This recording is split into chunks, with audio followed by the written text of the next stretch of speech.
우리 성도님들 기도해 주셔서 국내 선교지 여행을 지난 금요일하고 토요일 1박 2일로 잘 다녀왔습니다. 너무 좋은 날씨여가지고 너무 춥지도 않고 또 일정을 소화하는데 모든 것이 이렇게 순적하게 잘 진행되고 어제 저녁 7시에 저희 교회 이제 도착해서 일정을 모두 마무리했습니다. 나중에 아마 우리 참여하신 성도님들이 글로라든지 영상으로 아마 우리 성도님들께 소개하는 시간도 갖겠지만 저에게 가서 좀 특별히 인상적이었던 장면 중에 하나는 신안에 갔을 때, 증도 섬에 갔을 때 거기 이제 한 순교지 기념관에 저희들이 이제 29명 가서 이렇게 쭉 영상도 보고 쭉 둘러보고 왔는데 젊은 가족들이 여럿 왔더라고요. 그러니까 한 40대 초반 또 30대 후반 정도 되시는 그런 가정의 아이들, 어린 아이들, 초등학교 조금 안 다니는 아이들 같은데 가족들이 한 3-4 가정들이 같이 와가지고 그 순교지를 쭉 둘러보면서 가족 단위로 왔다가 이렇게 가는 모습을 제가 봤습니다. 그래서 우리처럼 이렇게 조금 규모 있게 버스를 대절해서 이렇게 가는 것도 참 좋은데 몇몇 가정들이 함께 같이 1박 2일 동안 이런 식으로 중요한 또 의미 있는 지역을 같이 답사하고 또 교제하고 그때의 소감을 같이 나누고 또 어린 아이들에게 그 장면들을 같이 설명해 주는 것도 굉장히 의미 있겠다라는 생각들을 좀 해보게 됐습니다. 다음에 또 언제 이런 기회가 있을지 모르겠습니다. 모집하게 되시면 빨리 신청하십시오. 제가 보니까 신청하는 자가 승리하는 겁니다. 그리고 또 그런 일정이 맞지 않다면 몇몇 또 주변의 가족들과 함께 같이 그런 지역들을 쭉 답사하시면 그 가는 곳마다 또 현장에서 설명해 주시는 분들이 계셔서 굉장히 의미 있고 신앙의 도전을 받고 돌아오는 그런 시간이었습니다. 준비해 주시고 또 참여하신 모든 분들 또 기도해 주신 우리 성도님들께 감사를 드립니다. 오늘 본문은 지난주에 이어서 우리 예수님께서 성과 마을에 쭉 다니시면서 이 하나님 나라의 복음을 쭉 전하셨습니다. 이 땅 가운데 하나님의 나라가 왔다 하는 사실을 설명해 주시고 그 사실을 두루두루 이제 알려주시는데 문제는 뭐냐면 그 하나님 나라가 이 땅 가운데 왔는데 2000년 전에 이미 왔는데 과연 우리는 그 하나님 나라에 오셨다라는 그 사실을 느끼고 체험하고 경험하고 있는가라는 것입니다. 하나님 나라가 왔다는데 그냥 이 세상의 나라와 별반 다르지 않고 특별히 그것이 우리의 삶에 어떤 영향을 주는지 어떤 변화를 주는지 세상에 왔다면 그 세상에 뭔가 흔적을 봐야 될 텐데 과연 우리가 그 흔적을 경험하고 살고 있는가라는 생각들을 해보게 되는 것입니다. 여러분 지난주에도 말씀드렸습니다만 정권이 바뀌어도 그 정권만 바뀌어도 새로운 정권이 들어섰구나, 사람이 바뀌었구나, 정책이 바뀌었구나, 제도가 바뀌었구나. 모든 사람들이 새로운 정권이 들어온 것만으로도 시대의 어떤 새로운 방향 또 이런 질서를 알게 됩니다. 일제강점기의 시간을 지나고 독립을 해서 우리가 스스로 독립된 나라에 살아갈 때 그 큰 변화를 모든 사람들이 다 느낄 수밖에 없습니다. 그렇다면 하나님의 나라가 이 땅 가운데 왔다면 당연히 우리가 그 하나님 나라에 왔다는 것을 몸으로 좀 느껴야 될 텐데 왜 우리는 그것을 잘 느끼지 못하는 것 같을까라는 고민들을 해보게 된다라는 것입니다. 그것은 이 하나님의 나라가 가지고 있는 특징이 있기 때문에 그렇습니다. 그거는 보이는 방식으로 우리 가운데 오는 것이 아니라 보이지 않는 방식으로 우리 가운데 역사했기 때문에 그렇다라는 것입니다. 보이는 방식이 아니라 보이지 않는 방식으로 역사했다. 그것이 어떤 우리에게 의미가 있을까? 저는 이걸 어떻게 우리 성도님들께 조금 설명드릴 수 있을까 고민하다가 한 가지 이제 비유를 좀 생각해 냈습니다. 저희 전도사님 중에 한 분이 저한테 그런 얘기를 해주셨어요.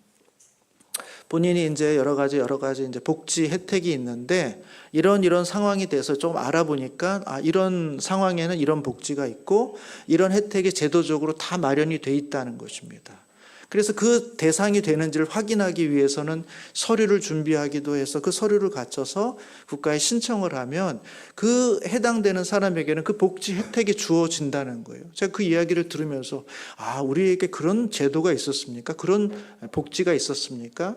저는 거기에 해당되지 않기 때문에 거기에 대한 관심도 별로 없고 그런 제도가 있는지조차도 정확히 알지 못하는데, 그런 제도가 주어지면 모든 사람을 제도가 찾아가서 다 바로 적용시켜 주는 게 아니라 본인이 내가 그 제도에 허용되는 사람이고 대상되는 사람이니까 자기 자신을 증명해서 국가에서 확인을 받은 다음에 그 제도가 적용된다는 거예요.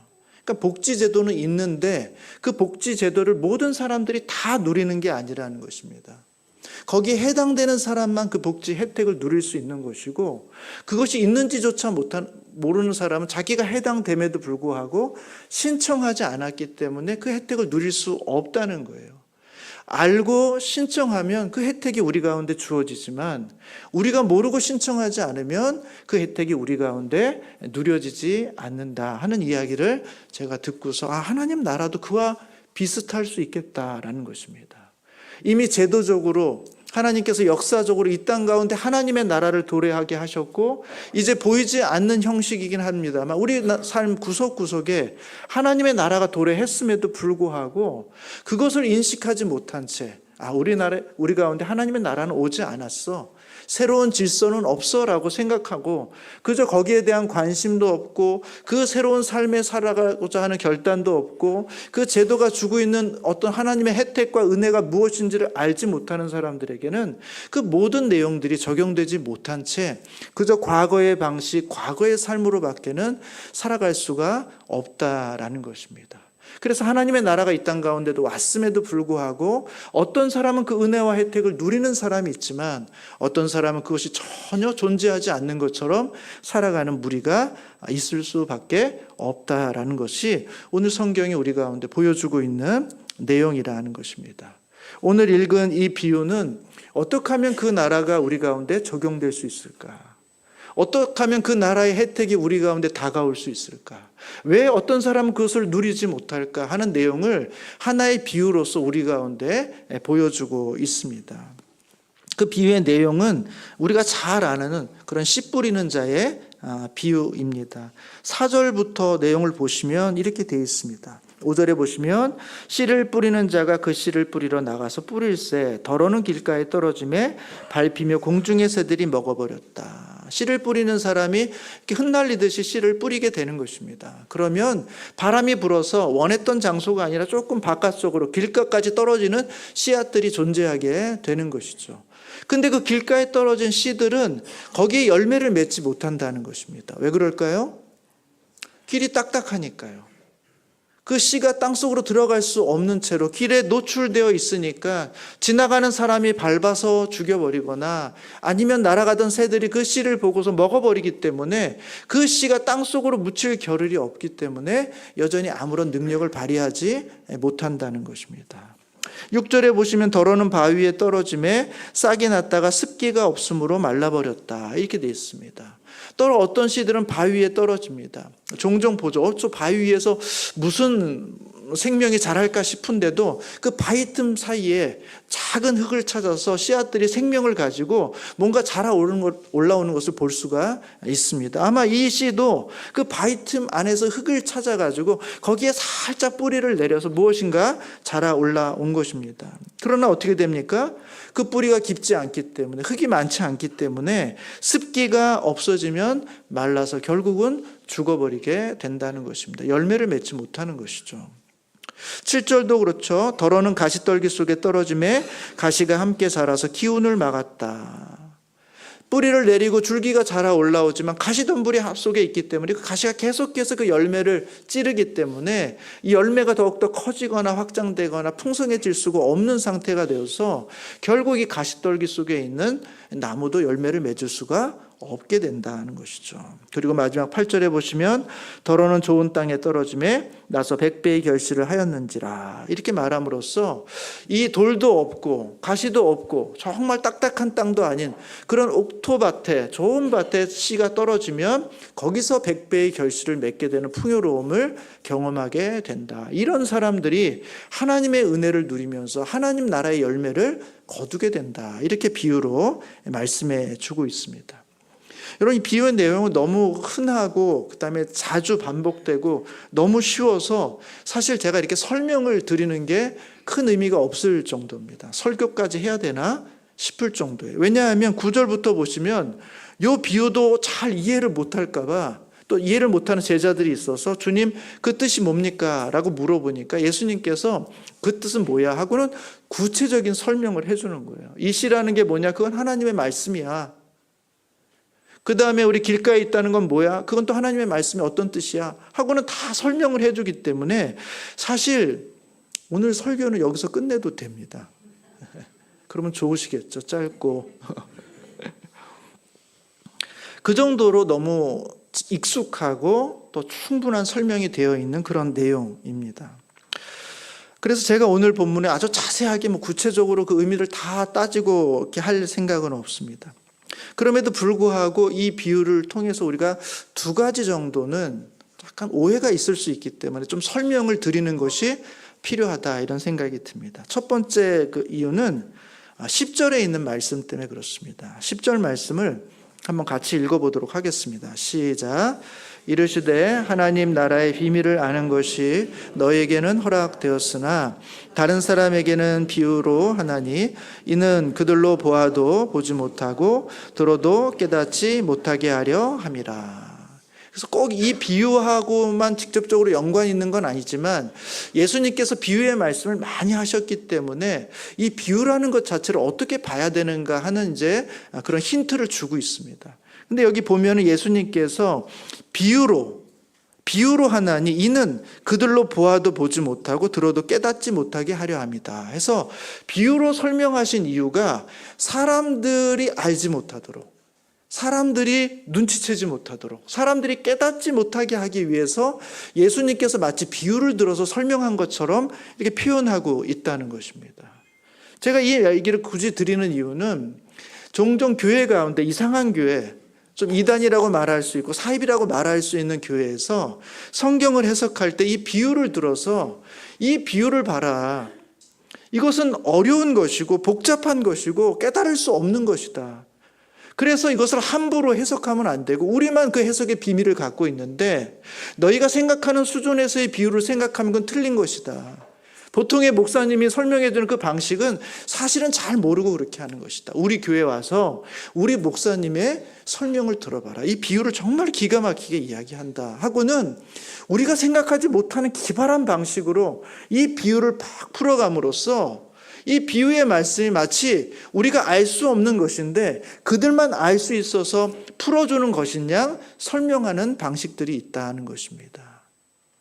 그래서 우리는 혹하고 넘어가요. 왜냐하면 여기에도 보면 비유로 하나니 이는 그들로 보아도 보지 못하고 들어도 깨닫지 못하게 하려. 그래서 이 비유라는 것이 굉장히 신비하고 독특하고 어려운, 함부로 알 수 없는 그런 방식이구나라고 생각하기 쉬워서 그들의 말에 속 넘어가는 경우가 있다라는 것입니다. 여러분, 그렇지 않다라는 것입니다. 주님께서 비유로 말씀하실 때는 적어도 이 비유는 우리에게 무엇인가를 더 선명하고 잘 드러내 주시기 위해서 비유를 사용하는 것이지 우리로 하여금 깨닫지 못하게 어렵게 하려고 복잡하게 만들려고 비유로 설명하는 것이 아니라는 것입니다. 여러분, 제가 처음에 설교 초반에 하나님 나라가 이 땅 가운데 왔다라는 것을 지금 어떻게 설명해야 될까 고민하다가 좋은 비유가 하나 생각났어요. 우리나라에 복지제도가 있는데 이 복지제도가 해당되는 사람에게는 적용이 되지만 해당되지 않는 사람에게는 적용이 안 돼요. 아는 사람 그것을 누리지만 모르는 사람 그 해당이 되어도 그것을 누리지 못해요. 제가 그 이야기가 기억나면서 하나님의 나라도 그와 같은 것으로 설명드리면 우리 성도님들이 조금 더 이해하는 데 도움이 되겠구나라고 생각해서 그 비유의 말씀을 드린 겁니다. 제가 비유를 드림으로써 여러분 더 복잡해지셨나요? 잘못 들었나요, 제가? 조금 더 정확하게 완벽하게는 아니지만 그런 방식으로 임하신 거구나, 그런 방식으로 하나님의 나라가 온 것인구나 라는 것을 우리가 조금 더 전보다는 조금 더 이해 가능한 방식으로 이해할 수 있게 된다는 거예요. 비유를 든다는 것은 낯선 개념을 익숙한 개념으로 바꿔서 우리로 하여금 더 깊은 이해를 만들기 위해서 주는 겁니다. 그러니까 주님께서 비유로 말씀하신다 할 때는 우리에게 뭔가를 속이거나 감추거나 그 다음에 모르게 하기 위해서 그렇게 주신 것이 아니라 우리의 이해를 더욱더 돕기 위해서 우리 주님은 비유를 들어서 말씀하고 있다는 거예요. 그러니까 비유는 어렵다기보다는 오히려 더 드러내기 위한 방식이다라는 사실을 우리가 기억하셔야 돼요. 또 한 가지 우리가 기억하셔야 될 것은 성경 전체가 드러내는 목적으로 쓰여진 것이지 숨기려는 목적으로 쓴 게 아니라는 것입니다. 하나님은 우리에게 하나님의 뜻을 알려주기를 원하세요. 주님께서 알려주기 원하시지 않다거나 숨기기를 원하셨다면 성경을 굳이 쓰실 이유가 없는 거예요. 그냥 주님께서 우리 인생을 쭉 보시다가 나쁜 짓 하는 사람은 지옥에 보내고 조금 괜찮게 사는 사람은 천국에 보내고 그냥 그렇게 하시면 우리는 원인도 모르고 어떤 것인지도 모르고 그냥 그렇게 가는 겁니다. 그러나 우리 주님께서는 그렇게 하기를 원하지 않는 거예요. 더 많은 사람들이 하나님의 뜻을 알기를 원했고 하나님의 성품을 알기를 원했고 더 구원받기를 원해서 하나님 우리에게 성경을 보여주신 겁니다. 드러내 주신 거예요. 기록하게 하신 겁니다. 제발 보고 이 하나님의 뜻을 알아라. 하나님의 마음이 무엇인지를 알아라. 선지자를 보내서 알려주시고 예수 그리스도를 보내서 알려주시고 성경에 많은 기록을 남겨주셔서 우리에게 알려주신 거예요. 그러니까 하나님은 우리에게 드러내고 알려주기를 원하시는 분이시지 감추고 숨기거나 우리를 헷갈리게 만들기 위해서 그렇게 주시는 분이 아니라는 사실을 우리는 큰 흐름 속에서 먼저 기억하셔야 돼요. 그래서 어디 가서도 요거 우리만 알고 있는 내용이야 라고 이야기하는 교회는 거의 100% 이단입니다. 그런 교회는 듣지 마세요. 찾아가지도 마시고 그 이야기를 들었다면 이건 아니구나 라고 생각하시고 돌아오시면 돼요. 여러분 우리 하나님은 드러내시는 분이시고 비유를 통해서 알려주시는 분이시다라는 것을 우리가 먼저 기억하셔야 된다는 거예요. 그럼 왜 주님께서 이런 조금 묘한 우리로 하여금 오해가 될 만한 이야기를 하셨을까요? 비유로 하나니 이는 그들로 보아도 보지 못하고 들어도 깨닫지 못하게 하려 합니다. 이 말씀의 의미는 뭔가? 이 말씀은 우리가 마태복음 13장을 보면 같은 맥락의 비슷한 내용인데 조금 더 구체적인 설명이 있습니다. 거기를 한번 잠깐 보겠습니다. 마태복음 13장이에요.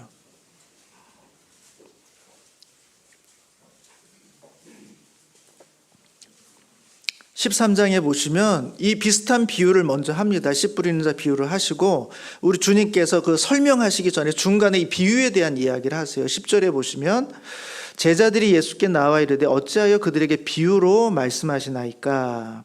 대답하여 이르시되 천국의 비밀을 아는 것이 너희에게는 허락되었으나 그들에게는 아니 되었나니 무릇 있는 자는 받아 넉넉하게 되되 없는 자는 그 있는 것도 빼앗기리라. 그래서 이 비유로 말하는 것이 그들에게는 알려지지 않도록 하시기 위한 것 같다는 느낌을 받습니다.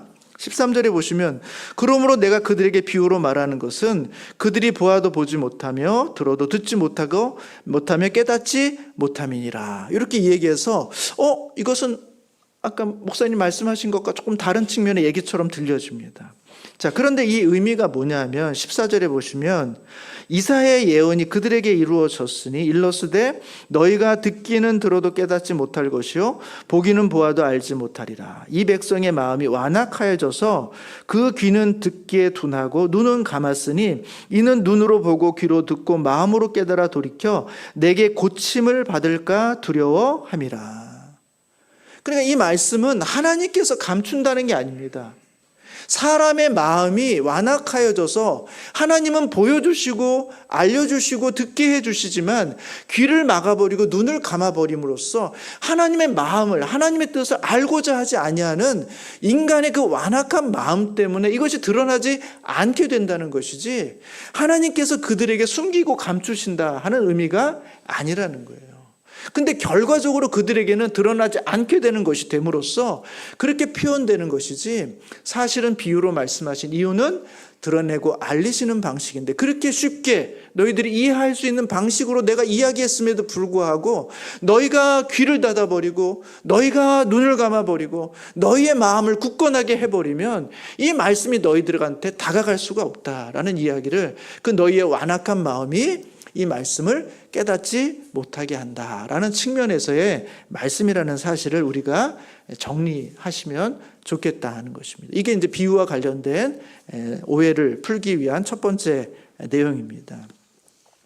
또 하나의 내용은, 우리가 이 밭의 비유를 들으면 생각해요. 나는 무슨 밭일까? 밭의 종류가 몇 가지가 있죠? 그냥 일반적인 표로 길가밭이 있고, 길가가 있고, 돌밭이 있고, 가시덤불밭이 있고, 뭐가 있습니까? 좋은 밭이 있죠. 자, 그럼 제가 묻겠습니다. 1번에서 4번까지 해당되는 거 손을 드시면 좋겠습니다. 나는 길가밭이다. 손을 직접 들지 마시고 마음으로 들어주십시오. 마음으로. 4개 중엔 하나 있어야 되거든요. 그다음에 두 번째, 나는 돌밭이다. 몇몇 분들이 마음으로 이렇게 드시는 것 같은 느낌이 있습니다. 나는 가시덤불밭이다. 자, 4번째는 직접 손을 들어보도록 하겠습니다. 나는 좋은 밭이다. 한번 손을 들어보실래요? 1부에는 2분이나 계셨는데 예. 우리가 생각할 때 이런 오해가 있어. 나는 돌밭이야. 나는 가시덤불이야. 나는 좋은 밭이야. 나는 길가야. 이건 마치 이런 거예요. 너 MBTI 뭐야? 그러면 난 ISTJ야. 나 INTP야. 뭐 이렇게 얘기해. 근데 그냥 나의 성향, 기질을 이야기하는. 그냥 그건 나야. 나는 그런 사람이야. 그러니까 그 결과는 어쩔 수가 없어. 나는 원래 그런 사람이니까. 난 돌밭이기 때문에 나는 더 깊이 뿌리를 내릴 수가 없어. 나는 가시덤불밭에 해당되는 사람이기 때문에 늘 염려도 많고 걱정도 많고 유혹도 잘 넘어가고, 그래서 나는 열매를 맺을 수가 없어. 나는 길가밭이야. 아무리 말씀이 있어도 그 말씀이 나에게 아무런 영향을 미치지 못해. 나는 좋은 밭이야. 그냥 무조건 말씀이 떨어지면 내가 다 아멘으로 받고 나는 변화되고 열매 맺는 삶이야. 여러분, 성경은 우리에게 이런 얘기를 해주고 있는 게 아니야. 너는 무슨 밭이냐? 그걸 묻는 게 아닙니다. 왜냐하면 좋은 밭이라는 것은 존재하지 않아요. 여러분, 좋은 밭이라는 게 어떤 밭이에요? 앞에 있는 이야기를 보면 길가밭이 아닌 게 좋은 밭이에요. 돌이 많지 않은 게 좋은 밭이에요. 가시덤불이 없는 게 좋은 밭이에요. 실제적으로 좋은 밭이 있을 수는 있죠. 좋은 옥토가 이렇게 잘 기경된 밭, 그 다음에 돌이 다 골라진 밭, 가시덤불이 자라지 못한 좋은 밭이 있을 수 있습니다. 그러나 우리의 마음의 밭은 그럴 수가 없어요. 왜냐하면 돌밭이라고 할 때 이 돌은 비유적으로 뭘 이야기하냐면 시련이에요, 시련. 그래서 햇볕이 나거나 시련이 우리 가운데 오면 뿌리가 깊지 못해서 곧 말라버려서 죽는 겁니다. 여러분, 시련이 없는 인생이 있나요? 내가 지금까지 살아오면서 앞으로 살아가면서 나는 시련을 만나지 않을 거야, 그렇게 보장할 수 있는 사람이 있나요? 이런 염려와 유혹과 근심이 없는 분이 있습니까? 잠시 있을 수는 있어요. 잠시 시련도 없고 우리의 마음이 정말 좋은 밭 같은, 지금 내 형편이 그런 느낌을 가질 수 있어요. 아마 아침에 일부 예배 때 2분 손 드신 분들 그런 느낌, 내가 요즘 상태가 너무 좋아. 좋은 밭일 수 있어요. 잠시 그럴 수 있습니다. 그러나 우리의 삶 전체가 그런 밭으로 존재할 수가 없는 거예요. 그래서 말씀이 떨어지면 그냥 막 100배씩 열매를 맺는 그런 존재는 없습니다. 그러니까 이 이야기는 우리의 상태가 길가냐, 아니면 돌밭이냐, 가시덤불이냐, 좋은 밭이냐, 그것을 구분해 주려고 하는 게 아니라, 너희가 만약에 길가와 같은 상태라면 열매를 맺을 수가 없으니 너희의 마음을 기경해서 그 말씀의 씨가 너희 가운데 심기도록 해라. 그래야 열매를 맺을 수 있다라는 도전을 하고 있는 거예요. 만약 우리 안에 돌밭이어서 하나님의 말씀이 떨어져서 기쁨으로 잠시 받았지만 우리가 뿌리를 깊게 내리지 못하면 결국 어느 순간 시련이 와서 뜨거운 태양 앞에서 우리의 뿌리가 말라버릴 테니까 그때가 오기 전에 너희 뿌리를 깊이 내려라. 그래야 우리가 산다. 그래야 우리가 열매를 맺는다라고 도전하는 것이고, 우리의 삶이 가시덤불로 가득 차서 염려와 재물과 여러 가지 환락과 쾌락과 그런 환락 속에 우리가 살아가는 것으로서 삶의 열매를 내지 못하고 있다면, 그것을 금하지 않으면, 그것을 멈추지 않으면 우리는 평생 뿌리를 내린 것처럼 보여도 우리의 신앙엔 열매 없는, 하나님의 나라를 경험하지 못하는 그런 신앙이 될 수 있으니, 그 모든 가시덤불 속에서도 너의 믿음과 신앙을 온전히 굳건히 지켜서 열매를 맺는 삶이 되라. 그래야 우리가 좋은 밭으로서 열매를 맺을 수 있다라고 성경은 우리 가운데 도전해주고 있는 것입니다. 이것이 오늘 본문의 비유가 우리 가운데 있는 도전이에요. 저는 이 말씀을 보면서 우리가 왜 이 땅 가운데 살아가면서 하나님의 나라가 왔다고 하는데 왜 하나님의 나라가 온 것을 잘 못 느끼면서 살아갈까? 안 왔기 때문인가? 우리 주님께서 관념적으로 그냥 하신 얘기인가? 아니라는 거예요. 하나님의 실제적으로 나라가 이 땅 가운데 왔는데 우리가 그 나라를 우리의 마음으로 받아들일 때, 인식하고 그것을 받아들일 때, 그리고 그것을 우리의 삶으로 깊이 뿌리 내릴 때, 그때 비로소 그것이 경험되는데, 우리가 그런 자리까지 나아가지 않기 때문에 우린 마치 하나님의 나라가 오지 않은 것처럼 열매 없이 살아가고 있는 것이다 라고 성경은 말하고 있는 것이죠. 여러분, 우리의 마음밭이 어떻습니까? 혹시 길가와 같은 분이 우리 가운데 계신가요? 예배당에 오기는 오지만 관심이 없어요. 그냥 어떤 습관을 따라서 예배를 안 드리면 좀 찜찜하니까 딸리 뭘 할 것도 없고, 그래서 이 자리에 앉아서 기대도 없이 관심도 없이 무슨 순서를 하는지 무슨 말씀을 하는지 그냥 이거 끝나고 가서 해야 될 일들을 생각하고, 여러분 그런 마음으로 이 땅 가운데 와 계시면, 이 공간 가운데 계시면 아무리 긴 시간이 우리 가운데 있어도 우리 가운데 하나님 나라에 대한 체험을 가질 수가 없다는 것입니다. 예배당에 앞에 앉았냐 뒤에 앉았냐, 제 눈에 잘 띄는 곳에 앉았습니까? 아니면 저 기둥 뒤에 숨어 계십니까? 그것과 상관없이 정말 내 마음속에 오늘 나에게 혹시 하나님께서 주시는 말씀이 있지 않을까?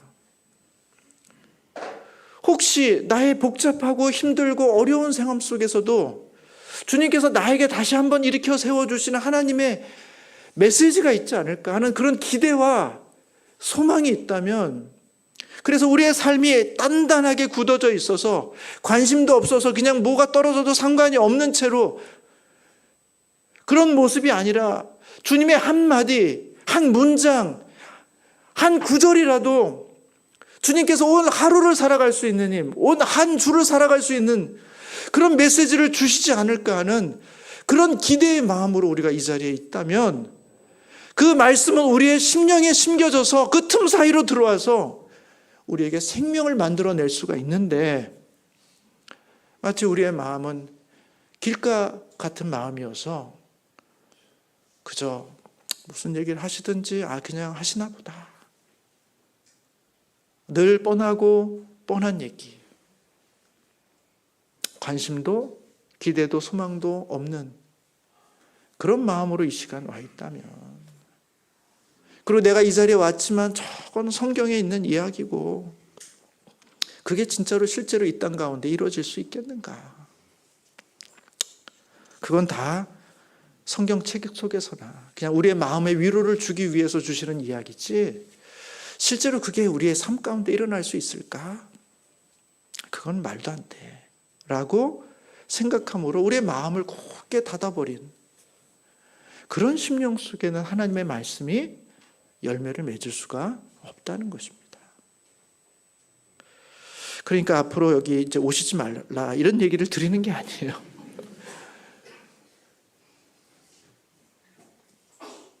적어도 시간을 내서 1시간 넘는 시간 이 자리에 앉아 계실 때 우리의 마음을 좀 여시라는 거예요.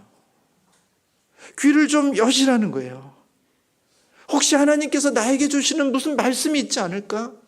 내가 다 믿겨지지는 않지만 그러나 그 말씀 속에 무엇 하나가 내 마음에 팍 박히는 그런 내용으로 우리 가운데 다가오시지 않을까? 과연 목사님의 저 말씀이 사실일 수 있을까?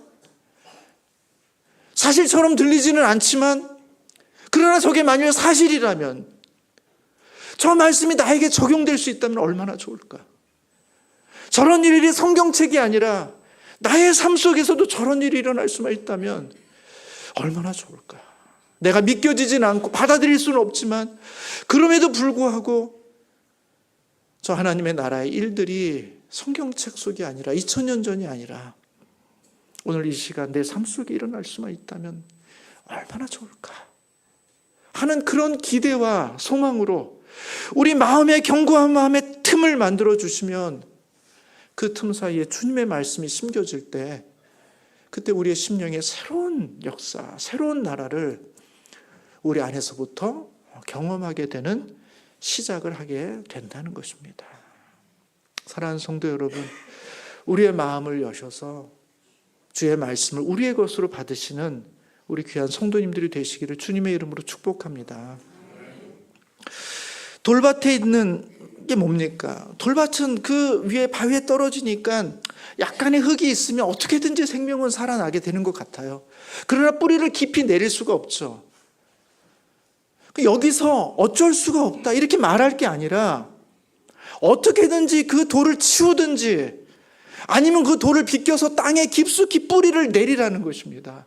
그래야 우리가 살게 된다는 거예요. 그냥 그 상태로 기쁨으로 말씀을 받아 이건 좋은 말씀이야 해서 그 말씀 때문에 믿음이 생겼어요. 신앙이 생겼어요. 교회 나오게 됐어요. 그러나 거기에서 멈춰서는 안 된다는 것입니다.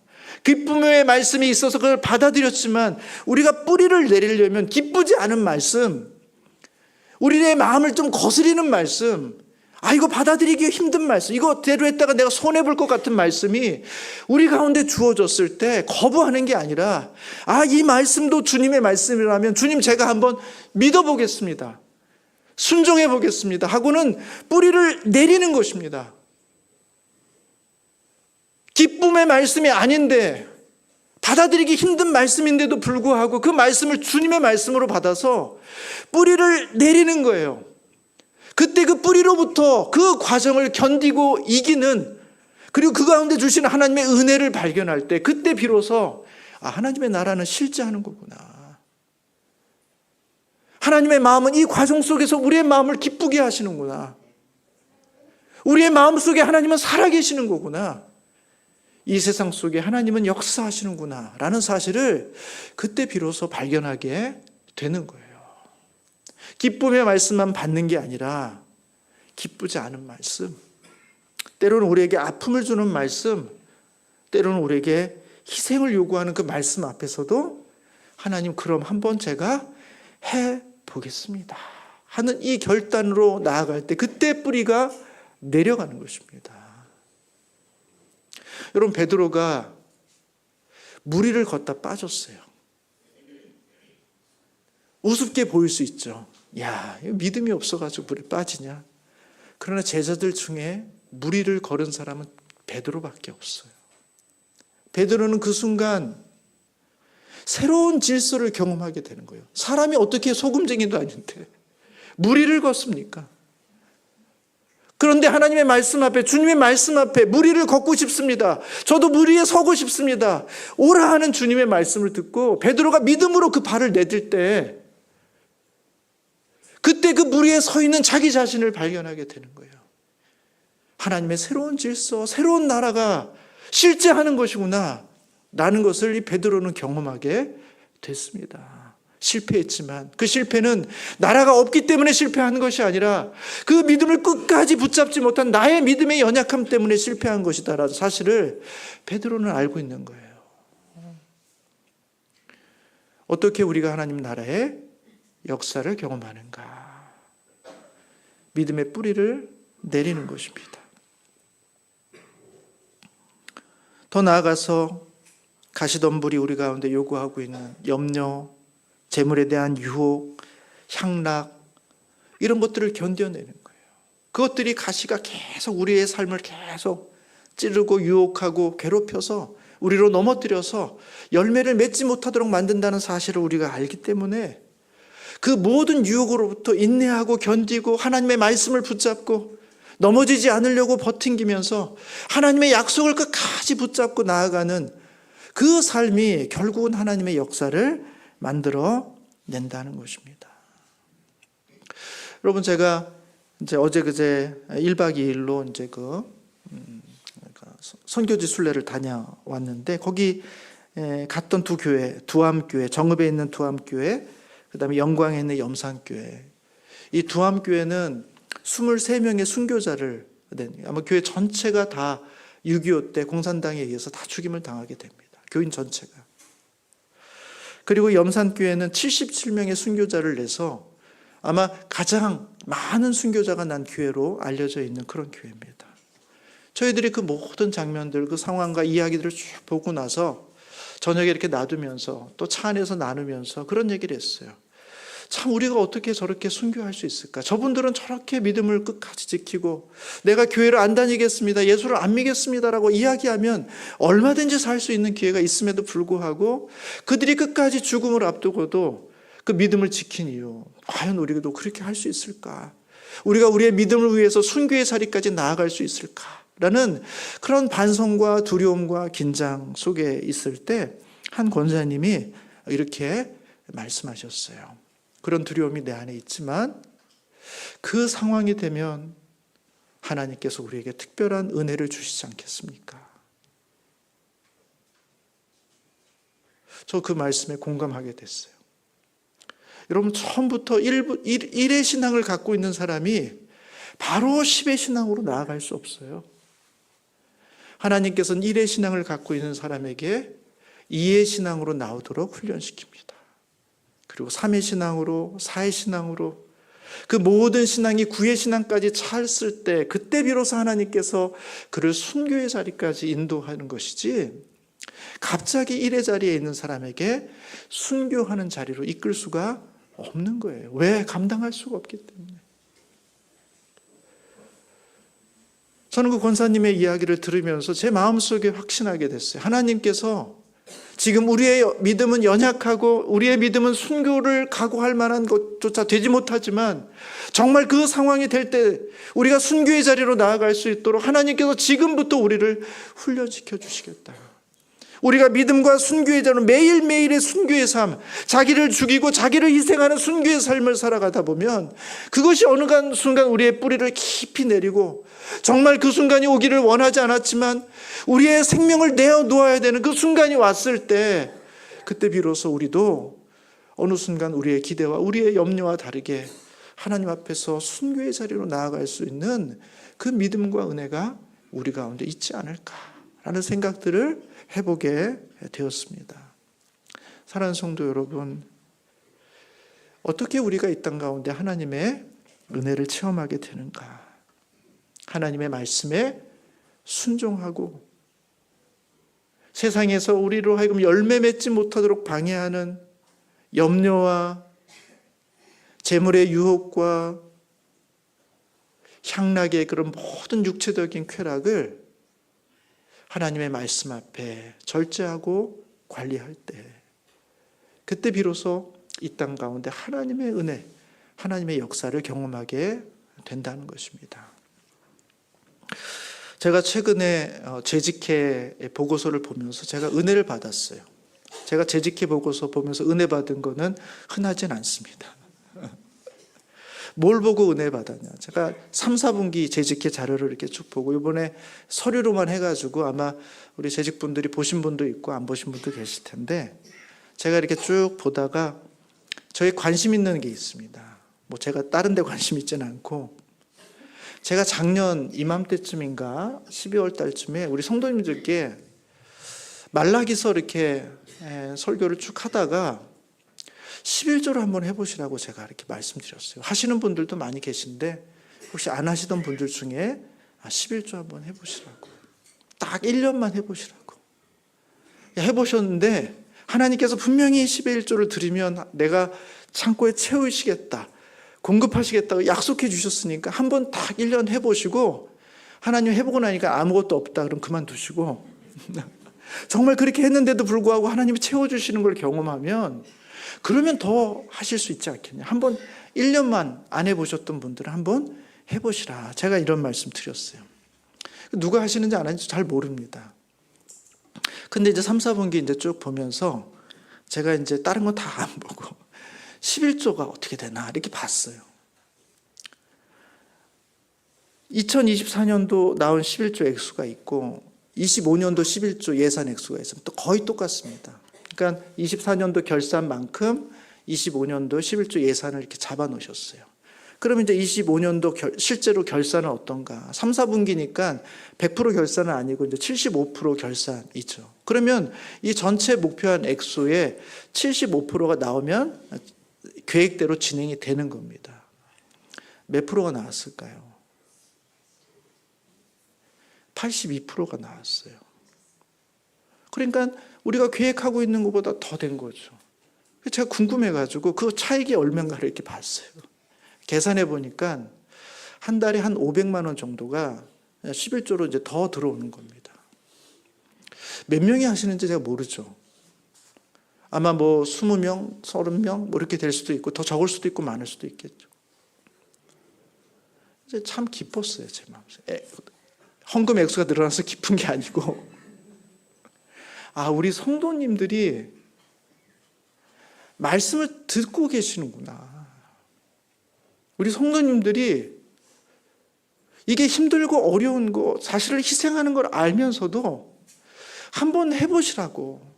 정말 하나님께서 우리 가운데 어떤 일을 해보시는지 한번 도전해 보시고 시험해 보시라고 말씀드릴 때 우리 성도님 중에 안 하시던 분들이 하는 분들이 계시구나. 지난 1년의 시간 동안 그분들이 뭘 경험하셨을지 모르겠습니다. 목사님 해보니까 힘들기만 하고 고통스러웠습니다. 그렇게 얘기하실 수도 있고, 해보니까 사실 큰 걱정을 했는데 그 몇십만 원의 재정이 월마다 빠져나가고 부족할 거라고 생각했는데 어떻게 됐는지 부족함이 없이 지냈습니다. 이렇게 이야기하실 수도 있고, 내가 드린 것보다 하나님 더 채워주시는 하나님의 은혜를 경험하게 됐습니다. 이렇게 이야기하실 수도 있죠. 뭔지 모르겠습니다. 그러나 하나님께서 우리 가운데 이 말씀이 선포될 때 우리 성도님들 가운데 그 말씀이 우리 안에 자리 잡혀서 정말 그 말씀대로 한번 해보자.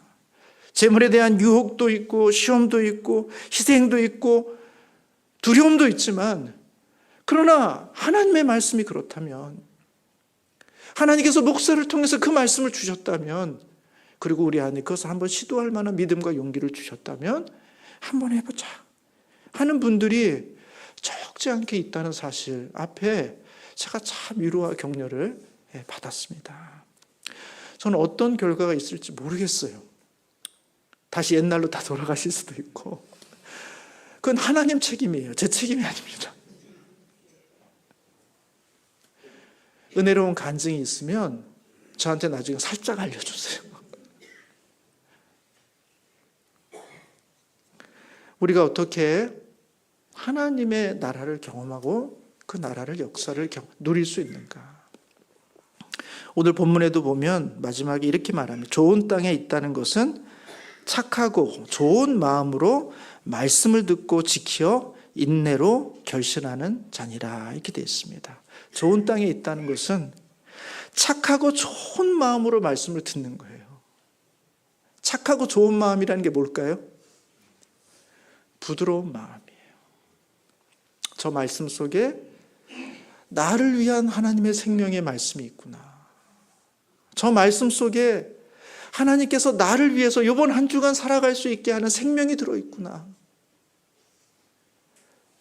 나의 굳은 마음, 딱딱해진 마음, 회의적인 마음, 저게 무슨 하나님의 말씀이 이 땅 가운데 실제로 일어날 수 있겠어 하는 그런 냉소적인 마음이 아니라, 하나님 다 믿겨지진 않지만 그러나 그 말씀이 정말 나의 삶 가운데 이루어질 수 있다면 정말 제가 그 은혜를 누리기를 원합니다 하는 그 간절한 마음, 그것이 착하고 선한 마음이죠. 그 마음으로 우리가 주의 말씀 듣기를 원한다면 주님께서 그 마음속에 생명의 씨를 뿌려 주시는 겁니다. 그 말씀을 듣고 지키는 거예요. 어떻게 지킵니까? 하나님 순종하겠습니다.